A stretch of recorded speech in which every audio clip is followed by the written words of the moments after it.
ఓం నమః శివాయ. శ్రీశైల మల్లికార్జున మేడారం సమ్మక్క సారక్క చిలుకూరు బాలాజీ స్వామి. ఓం నమః శివాయ.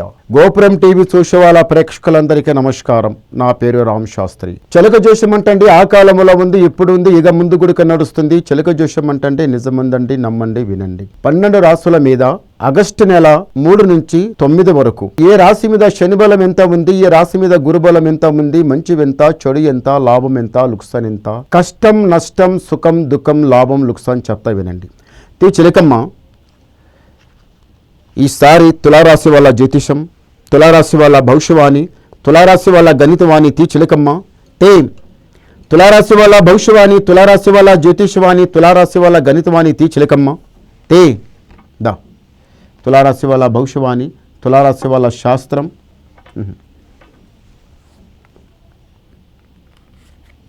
ఆహాహా. యాదగిరిగుట్ట లక్ష్మీ నరసింహస్వామి చూశారా? తులారాశి వాళ్ళకి సాక్షంగా లక్ష్మీ నరసింహస్వామి చాలా బాగుందండి. తులారాశి వాళ్ళ దగ్గర కాలాగదు, మాట నిలబదు.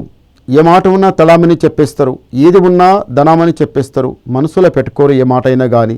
మనసులో ఒకటి పెట్టుకొని బయట ఒకటి చెప్పరు. హుషారి మాటలు, చాలబాజీ మాటలు మాట్లాడారు. అలాంటి మాట అంటే మీకు నచ్చదు. ఏదైనా మాట వస్తే ఆనే బాధపడుతారు. ఎట్లా వచ్చారమ్మా మాట, ఎట్లా అయ్యారా ఇదంతా, ఎట్లా జరిగరా ఇదంతా మీరు బాధపడుతూ ఉంటారు. ఇదంతా బాధ వదిలిపెట్టండి. బాధపడుకుంటూ ఉంటే ఏదో ఒక మాట వస్తే పొద్దుగాల పోతే సాయంత్రం దాకా ఎన్నో మాటలు వస్తాయి, ఎన్నో గంటలు వస్తాయి, ఎన్నో చక్రాలు వస్తాయి, ఏదేదో వస్తుంది. ఇంట్లోకి వెళ్ళి బయటికి వెళ్తే ఎన్నో వస్తాయి. అదన్నీ ఆపుకోతే అంటేనే మంచిది.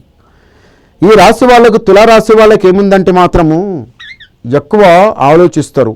మళ్ళొకటి భార్య భర్తల బంధము లోపల గుడక నీదెంత నాదెంత, నీదెంత నాదెంత అనడం, చాలా పెద్దగా పెరగడం. మీ ఇంట్లో ఉన్న పెద్దల సంజాయించు గుడక చెప్తే గుడక మీరు వెనకపోవడం. అది కాక ఏరే వాళ్ళు ఇల్లు పెద్దలు వచ్చి గుడక చెప్తే గుడక మీరు వెనకపోవడం. కోర్టు కేసు, పోలీస్ స్టేషన్ అంతవరకు పోతుందండి. అలా పోనీయకండి. తులారాశి వాళ్ళు ఒకటి ఏముందంటే మాత్రము చెడు ఎంత వస్తుంది, మంచి ఎన్నో వస్తాయి. మంచి దానికి ఆనందపడతారు, చెడుకు బాధపడతారు. ఎందుకట్లా? మళ్ళీ ఒక మాట, మీరు ఎంతో చేస్తుండ్రు, ఏదో చేస్తుండ్రు, ఇప్పుడు అంత చెడు గడియ మీ నెత్తి మీద ఉంది. నెత్తి మీద దరిద్రం పెట్టుకొని నాకు మంచి జరిగనంటే ఏడ మంచి జరుగుతుంది. మీ ఇంటి మీద ఉన్న దృష్టి వేరే ఉంది. శని గడియ చాలా చెడ్డగా ఉంది.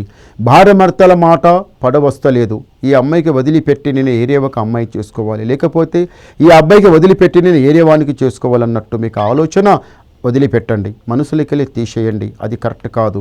భార్యభర్తల బంధం అంటే పెద్దలు ఎంతో ఒప్పించి, పెద్దలు ఎంతో ఆనందంతోనా, పెద్దలు ఎంతో ఖుషి మీద, పెద్దలు ఎంతో ప్రేమతోనా మీకు 10 కాక 100 ఖర్చు చేసి మీకు కళ్యాణం చేసి మంచిగా ఆనందంతోన పెడితే మీ గుణం చెదిరి నాకు ఈ అమ్మాయి వద్దు, నేను ఏరే పెళ్లి చేసుకుంటా అనడం, లేకపోతే ఈ అబ్బాయికి వదిలిపెట్టి నేను ఏరే చూసుకుంటా అనడం, అది తప్పుల పోతే చాలా కష్టపడతారు, నష్టపోతారు, తర్వాత బాధపడతారు. అలాంటి దాంట్లో వెళ్ళకండి, మంచిది కాదు. ఈ తులారాశి వాళ్ళకి ఏముందంటే మాత్రం ఇల్లు కట్టాలి, లేకపోతే కట్టింది కొనాలి, లేకపోతే ఇంటి లోపల ఒకటి కళ్యాణం చేయాలి, లేకపోతే చేసి వేయాలి అని చాలా ప్రయత్నం చేస్తుండే కానీ అయితలేదు. వెనక ముందులు అయితేనే అన్నీ ఏమైపోతుందంటే ఉల్టపల్టన అయిపోతుంది, కానీ మీకు ఏక చక్కగా జరగటం లేదు. నా వాళ్ళు, నా బంధు, నా బలగం అనుకున్న వాళ్ళు కూడా తిని భయమానం అయిపోతుండే, కానీ మీకు చేష్టలు ఎవరు లేరు. మళ్ళీ ఒకటి ఏముందంటే మాత్రం పైసా చూస్తావా జల కడిగినట్టే ఉంది. మస్తు సంపాదిస్తుండ్రు, కళ్ళారా పైసా చూస్తుండ్రు, సంపాదిస్తుండ్రు, ఎటు వచ్చిన పైసా మళ్ళీ అటే పోతుంది. గంగల మొత్తం మునిగి తేలినట్టే. కాలువలకెళ్ళి నీళ్ళు ఇటుకెళ్ళి అటు ఎట్లా వెళ్ళిపోతుందో అట్లా వెళ్ళిపోతుంది. ఏది చేసినా మాత్రం అంత కరెక్ట్ కలిసి రావటం లేదు. తొందరపడకండి, నిదానం చేయండి. భగవంతుడు ఇచ్చేటప్పుడు ఇస్తాడు. కాలేదు కదా, జరగలేదు కదా అని బాధపడడం కరెక్ట్ కాదు. ఈ తులారాశి వాళ్ళు రియల్ ఎస్టేట్ చేసేవాళ్ళు అయినా కానీ, వ్యవసాయం చేసేవాళ్ళైనా కానీ, లేకపోతే పెద్ద మళ్ళీ ఒక పొలం కొనాలనుకున్న వాళ్ళైనా కానీ ఈసారి తప్పనిసరి కొంటారు. ఈ రియల్ ఎస్టేట్ చేసే వాళ్ళకు కూడా ఈసారి లాభం మంచిగా కలుగుతుంది. ఒకసారి ఇంతకుముందు ఒకసారి మునిగిండ్రు, మళ్ళీ తేలిండ్రు, మళ్ళీ మునిగిండ్రు, మళ్ళీ తేలిండ్రు.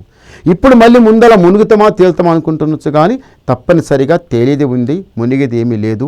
రాజా బతుకు బతికేది ఉంది. తొందరపడకండి, నిదానం చేయండి. అందరూ ఒకటే ఐకమత్యంగా కలిసి నడిచేది ఉంది. చేయి పెట్టిన పని కలిసి వచ్చేది ఉంది. రాజా బతుకు బతికేది ఉంది. ఇంతవరకు దారిద్ర్య గడి మస్తు సతాయిచ్చింది.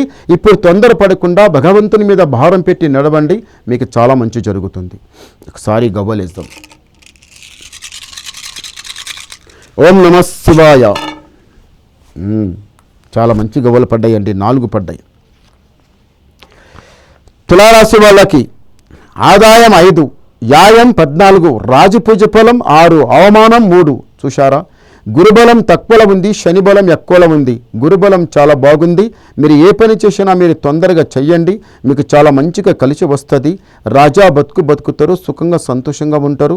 ఇంతవరకు బాధపడ్డది, కష్టపోయింది, నష్టపోయింది పక్కకు పెట్టండి. ఇక ముందర చేసే పనుల గురించి ఆలోచించండి, మీకు పక్క మంచి జరుగుతుంది. ఇంకా మీరు ఏమన్నా వినాలనుకుంటే నాకు ఫోన్ ద్వారా మాట్లాడండి, మీ డౌట్ క్లియర్ చేసేస్తా, ఉన్నది మొత్తం చెప్పేస్తా. నమస్కారం.